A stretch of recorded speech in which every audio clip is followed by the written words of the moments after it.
Hello everyone, welcome back to my channel. Mayam ngasidi morok ki bora gi recipe mayam gi tamak ta puduna lakchari. Mayam kamai taba yengminarasi. Han bada sidena cup ama beson lore. Thom chang nai na ta mayam. Half a teaspoon jeera powder hape, 1 teaspoon coriander powder. Machu khara tha morok su khara tha mayam. Tha 1/4 teaspoon muk tha Haji ising kitang hapaga sigi batter ama ready tawdoini. Channel sida changakpa anawba ichinaw yawradi agi video se yengba nungairadi please like, share and subscribe tabiramo.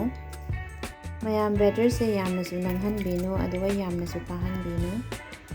Batter same loirabanidana my stuffing muk ready tawrasi. Asida aina alu afutpani khak lawre asi se fajana mash tawrani.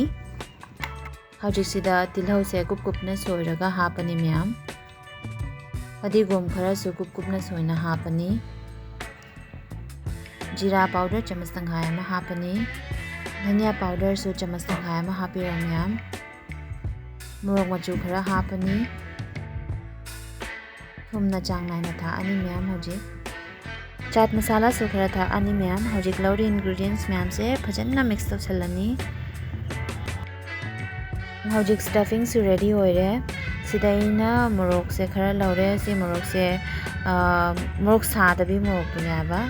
Shimla Mirchi type amani maming di kai ko bai khangde maya morok se hojik sang na khaidat laga manungda maru ga yawra madi maru da lauthok piro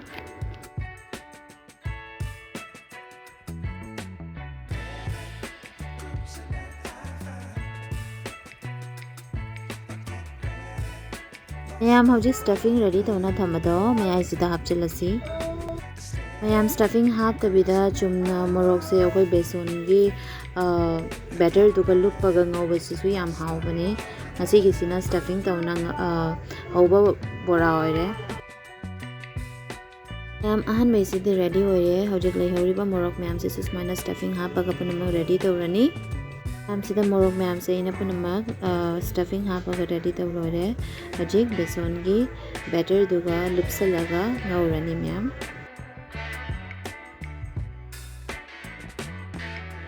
mayam sidaina jot ki khang katang makha de deep oi base lawre apak pa khang do oiradi thau se yamna hapalagi asmaina katang deep oiraga di thau se katang ta sijanaraga amani tawna ngawba yayaba no mayam thau se sarabani dana hojik morok ki bora se ngawba hawrani mayam sida ahan badina achanga kara ngawba hawgalle mayam morok bora se mathak makha ondo ga ngawrani side ama de minute ama makhai mong ngawraga muk flip tawreina sida atopa side se mong hangmulalani myam masigi morok bora se preparation tawba matam da de khara matam changi do hawba matam da de matam changde minute 3-4 da dum mulli bora se mathak makha fajana mullabani dana myam ai amam tawna si kuthoani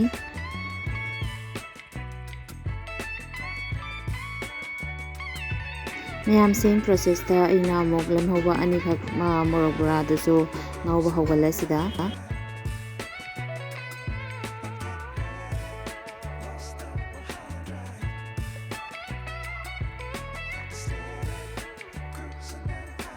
ngasigi morok bora gi recipe se aina green chutney ga serve tawre green chutney ga morok bora ga combination se yam chatina hauri mayam se soidana try tabiu mayam video se yengma nungairadi like, share and subscribe tawba kawbinu channel sida changakpa na waichina oiragana subscribe tawbiramo adu notification bell on tawbiramo mayam mathang namuk unarasi. Thank you for watching. Bye bye.